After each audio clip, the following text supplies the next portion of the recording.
Hello guys, it's me Muniba and welcome to Muniba's kitchen. तो आज बात हो जाए कुछ कंडेंस मिल्क की। जी, आप इसे घर पर तैयार कर सकते हैं और 6 मंथ्स के लिए फ्रिज में स्टोर कर सकते हैं। तो इससे कोई आइसक्रीम बनाइए या कस्टर्ड बनाइए, आपका अपना बनाया हुआ कंडेंस मिल्क आपके पास फ्रिज में अवेलेबल होगा।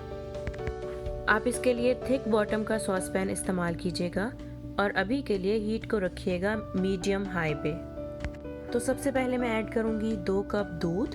इसके लिए आप लो फैट मिल्क भी इस्तेमाल कर सकते हैं, लेकिन मैं होल मिल्क यूज़ कर रही हूँ। इसे तकरीबन 2 मिनट तक हीट ऑन करके पड़ा रहने दीजिए, लेकिन इसमें बॉयल नहीं आना चाहिए। और 2 मिनट के बाद इसमें 2/3 कप चीनी ऐड कर दीजिए।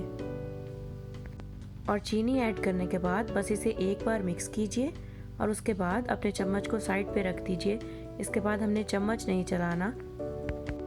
इसे तकरीबन 30 से 40 मिनट तक ऐसे ही पड़ा रहने दीजिए और इसकी हीट बिल्कुल लो पे कर दीजिए। तकरीबन 35 मिनट्स के बाद आप देखेंगे कि इसके किनारों पर बबल्स बनने शुरू हो गए हैं। तो एक चम्मच की मदद से बिल्कुल किनारों से आप इसके बबल्स उतार दीजिए, निकाल दीजिए। एहतियात रखिएगा कि दूध में बॉयल नहीं आना चाहिए, इसमें उबाल नहीं आना चाहिए। जितने भी इसके बबल्स हैं किनारों पे, उसको निकाल दीजिए।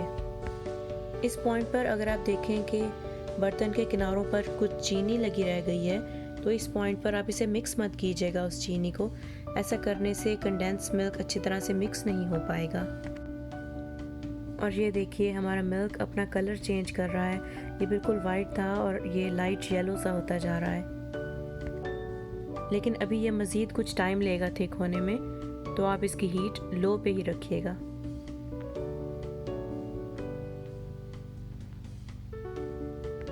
बस ये याद रखिएगा कि जितना दूध आप इस्तेमाल कर रहे हैं, कंडेंस मिल्क तब तैयार होगा जब आपका दूध आधा ना रह जाए।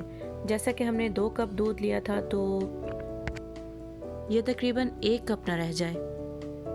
मुझे 40 से 45 मिनट लगे हैं और ज़रा चेक कीजिए इसकी कंसिस्टेंसी, ये कितना थिक हो गया है।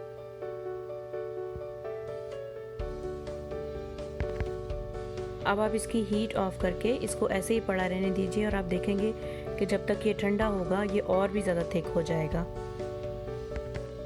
अब आप इसे किसी साफ़ शीशे के जार में डालकर फ्रिज में स्टोर कर लीजिएगा और इसे तकरीबन आप 2 हफ्ते तक इस्तेमाल कर सकते हैं।